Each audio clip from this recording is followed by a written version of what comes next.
Bonjour, nous sommes le dimanche 5 janvier 2025 et le sujet est les nouveaux modèles TCL des modèles Quantum Dot, c'est-à-dire avec un film nanométrique appliqué sur la matrice qui permet d'étendre la zone colorimétrique reproduite.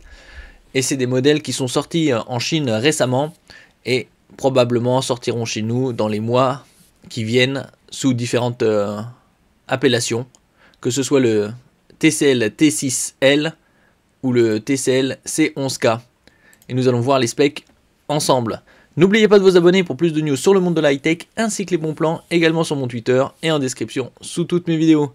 Donc ils sont déclinés en plusieurs tailles, 55, 65, 75 et 85 pouces.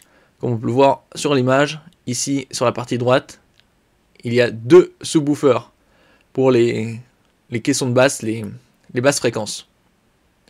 TCL a dévoilé en Chine le téléviseur 2025 T6L Quantum Dot Mini LED, disponible en 4 tailles, comme j'ai dit précédemment. Le nouveau modèle 4K serait 50% plus lumineux grâce à des nouvelles technologies de mini LED plus lumineuses et qui diffusent bien mieux la lumière que les mini LED classiques. Grâce à la dernière technologie Quantum Dot Mini LED, les autres caractéristiques comprennent un taux de rafraîchissement allant jusqu'à 288 Hz, alors que précédemment, tous les téléviseurs haut de gamme, moyenne gamme, haut de gamme TCL était jusqu'à 144 Hz. Là, ça va être du 288. 4 ports HDMI avec une prise en charge de 4K 144 Hz et des options de personnalisation pour les gamers.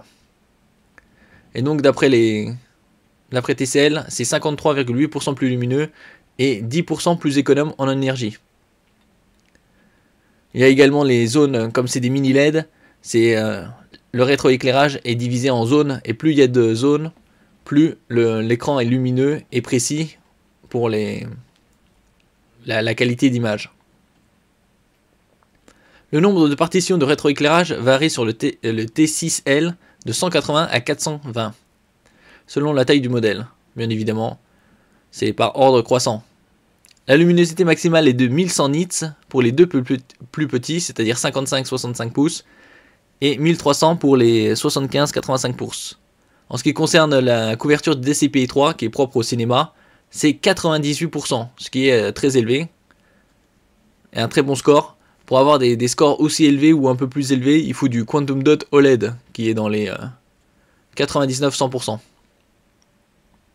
Et un taux de rafraîchissement pouvant atteindre 288 Hz, 240 sur le 55. Alors le 65, 75, 85, c'est 288 Hz.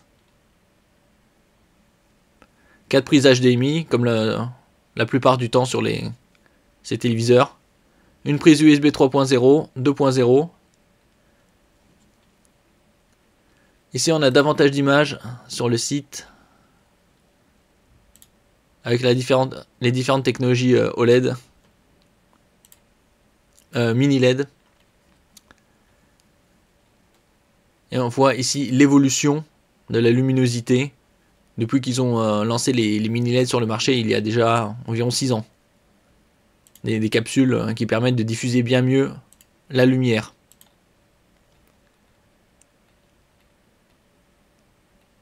Ici on a un taux de contraste bien plus élevé. 7000 contre 2005 pour l'IPS. Un delta E, c'est la différence entre les couleurs réelles et les couleurs reproduites par le téléviseur. Plus il est proche de 0, plus il est fidèle à la réalité.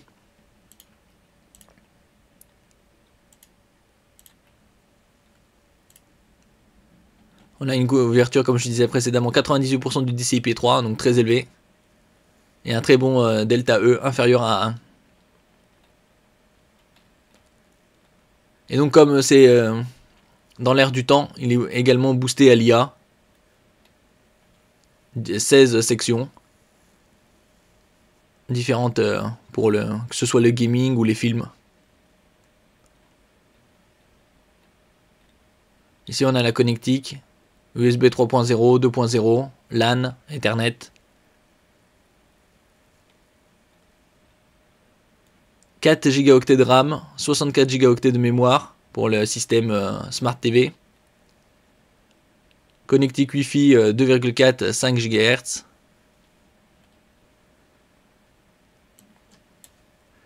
Et nous passons au modèle suivant, le TCL C11K, qui a également la technologie Quantum Dot Mini LED et 288 Hz.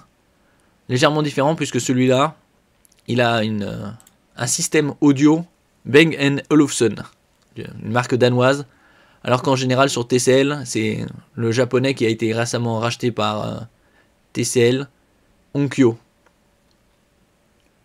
Et là on voit sur différents systèmes de télé, 2.1, 2.1.2 ou 2.2.2, c'est-à-dire le premier 2 c'est pour les aigus, les tweeters, le point 2 c'est pour les graves, subwoofers, et le deuxième point 2 c'est des haut-parleurs qui sont dirigés vers le plafond pour créer une sphère grâce à la technologie Dolby Atmos et être englobés par le son. Alors ici ils sont déclinés en deux tailles, 65 et 75 pouces, 4K et ça va jusqu'à 288 Hz. Là ici le rétroéclairage est bien plus élevé, 1008 zones pour le 65 et 1248 pour le 75, qui permet d'avoir une luminosité bien supérieure au modèle précédent. Et ici ça va jusqu'à 3000 nits. Une couverture colorimétrique 157% du BT709. Ils n'ont pas précisé pour le DCI-P3, ça doit être probablement 98 également. 4 ports HDMI 2.1, USB 2.0, 3.0. Et là, comme je disais précédemment, système Bang & Olufsen, très haut de gamme danois. Ça change de leur Onkyo. Ici, on a davantage d'images qui ont été présentées. Également delta E inférieur à 1.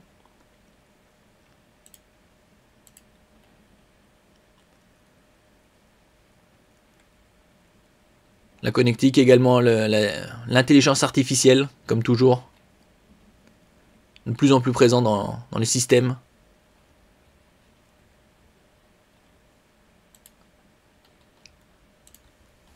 Merci pour votre écoute et à la prochaine.